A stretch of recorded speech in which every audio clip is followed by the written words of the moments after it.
Bakit naman ho kayo pinagbabawalan? Kasi po, pinagseselusan niya yung mga lalaki sa gawain. Sabi ko, ano? Nakalabing 3 na kayong anak, nagseselos pa rin. Sabi ko sa kanya. Aliwin natin ang sarili sa mga turo ni Jesus. So, pasya yun, desisyon na naman. Kailangan nating aliwin ang ating sarili. Saan? Sa mga aral at turo ng salita ng Diyos. Huwag mo masyadong ipopokus ang iyong mata, ang iyong paningin, ang iyong buhay sa mga problemang pinagdaraanan mo sa buhay na ito. Bakit? Malulugmok ka, manghihina ka, manlulupaypay ka. Hindi ka na makakain, hindi ka na makakapagkape. Meron nga po ako na-encounter dyan sa Rizal One time na ako po ina-assign dyan sa bandang Talim Island dyan sa Rizal After ng gawain, punta kami sa bahay kasi doon magkakainan Habang naghahanda ng pagkain, yung mga kapatid natin, merong lumapit sa akin isang choir. Sabi niya sa akin, Brad, sabi niya, pwede pong magpa-pray over habang hindi pa tayo kumakain. Sabi ko, sige po, ano pa-pray over natin? Sabi niya, ganito po kasi yun. Pwede ba ako magkwento muna bago magpa-pray over? Sabi ko, sige po. Ako po kasi ay mayroong 13 anak. Wow! Sabi ko, ano po? Sabi niya, ako po kasi ay mayroong 13 anak. Akala ko 3. Ano po yun? Bakit? Mahirap po pala ang magkaroon ng 13 anak. Sagot ko naman, ay oo naman, sister. Kami nga lang, 3 lang, nahirapan. Ikaw pa, 13. O, diba? Mas maganda pang mag-alaga ka ng 2 kalabaw kahit 20 kalabaw Kaysa mag-alaga ka ng 13 anak, diba? At least yung kalabaw, pag itinali mo na sa parang, balikan mo mamayang hapon, andun lang yun. Ang mga anak mo, hindi mo pwedeng pabayaan. Mahirap talaga.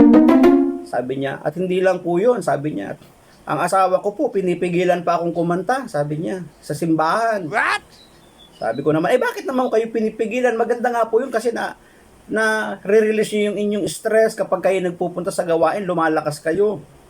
Bakit naman ho kayo pinagbabawalan? Kasi po, pinagseselusan niya yung mga lalaki sa gawain. Sabi ko, ano? Nakalabing 3 na kayong anak, nagseselos pa rin. Sabi ko sa kanya. Nakikita ko po yung sister na parang mabigat yung problema. Totoo, mahirap magkaroon ng 13 anak. Biruin mo, yung 1 kilong bigas maghapon, di yata kakasya yun, di ba?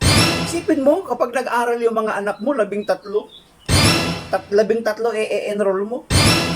13 bibilhan mo ng gamit. 13 pares ng sapatos. 13 pares ng uniform. Imagine ninyo yung gastos ng laki. Sabi ko dun sa sister, ganito na lang sister naghahain na sa lamesa malapit na magkainan. Sabi ko, sister, ganito na lang. Huwag mo masyadong i-focus, itingin ang iyong atensyon sa iyong 13 anak. Totoo yun, napakahirap na mag-alaga ng 13 anak. Pero imagine mo na lang na pagdating ng panahon, ang mga anak mo, lahat yan lalaki.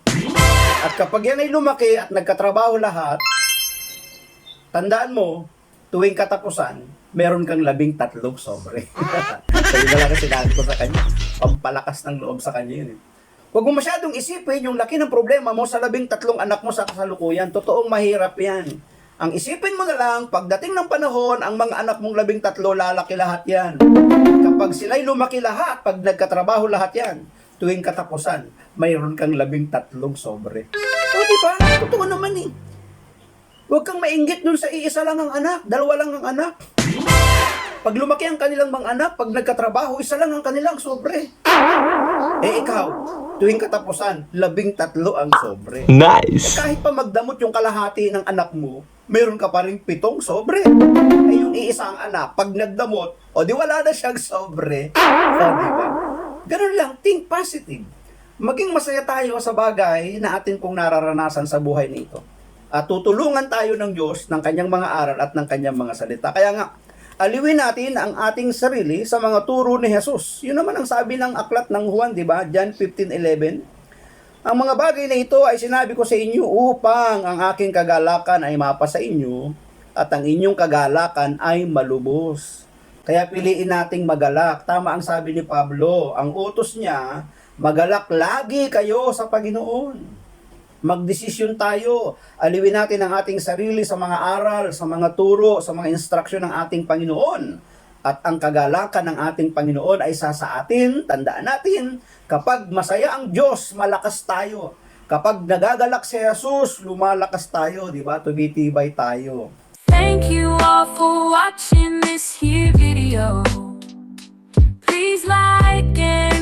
subscribe.